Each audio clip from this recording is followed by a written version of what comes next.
So, after 5 consecutive adventures, you would think that the original crew would be done with their cinematic adventures. But apparently, in 1991, there was one more adventure, which became Star Trek VI: The Undiscovered Country.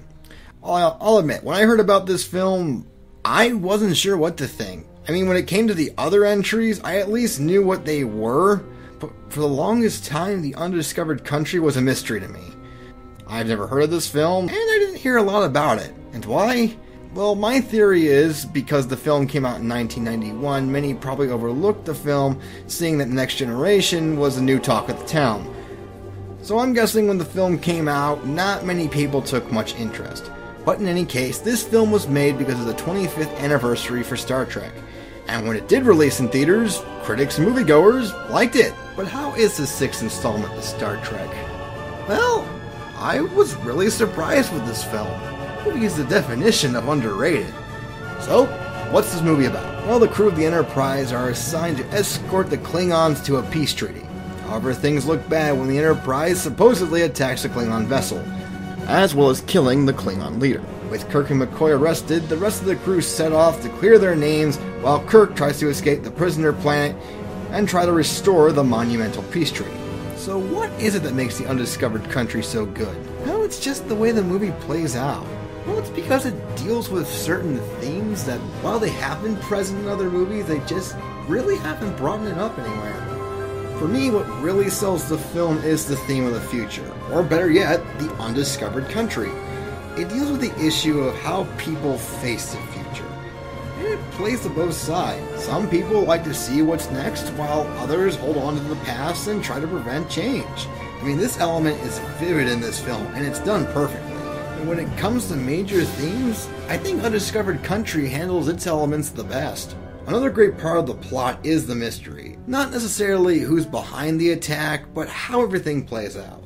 These two elements are what make the story great. But what about the characters?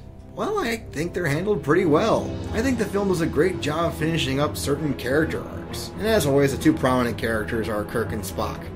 And I think both of their developments are done fairly well.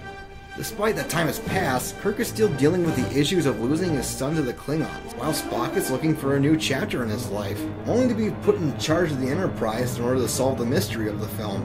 The other characters don't have a lot in this film, but at least they're doing something. I mean, I enjoy seeing Sulu as captain. I mean, you don't see him a whole lot in this film, but seeing him in a new position is interesting. But what of the villain, General Chang, who just so happens to be played by Christopher Plummer? And yes, I'm revealing the villain, though this one's not hard to figure out. Anyways, well, here's the thing. He's not the strongest Star Trek villain, but he certainly is enjoyable. I mean, for goodness sake, it's Christopher Plummer. And how many times are you going to see a Klingon poke Shakespeare?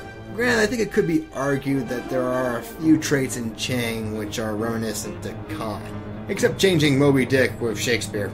But in any case, I found the character of Chang to be an enjoyable villain, and it looked like Plummer was having a good time. Cry havoc, and let's slip the dogs of war. I think when it really comes down to it, the heart of this film is the fact that it is a conclusion. You can tell that the filmmakers were wrapping things up, and honestly, I think it's a great send-off. Maybe the adventure could have been more epic, but for what it is, it's a great conclusion. The film had an impactful story, and the filmmakers knew what they were trying to accomplish. It showed us that even with everything that happened in this franchise, the original series still managed to end in a high note. In my book, Star Trek VI: The Undiscovered Country is among one of the best in the franchise, as I give it a 4 out of 5 hats. So, with the adventures of the original crew finally coming to a close, another would soon begin a new legacy, as we continue the franchise in Star Trek Generations.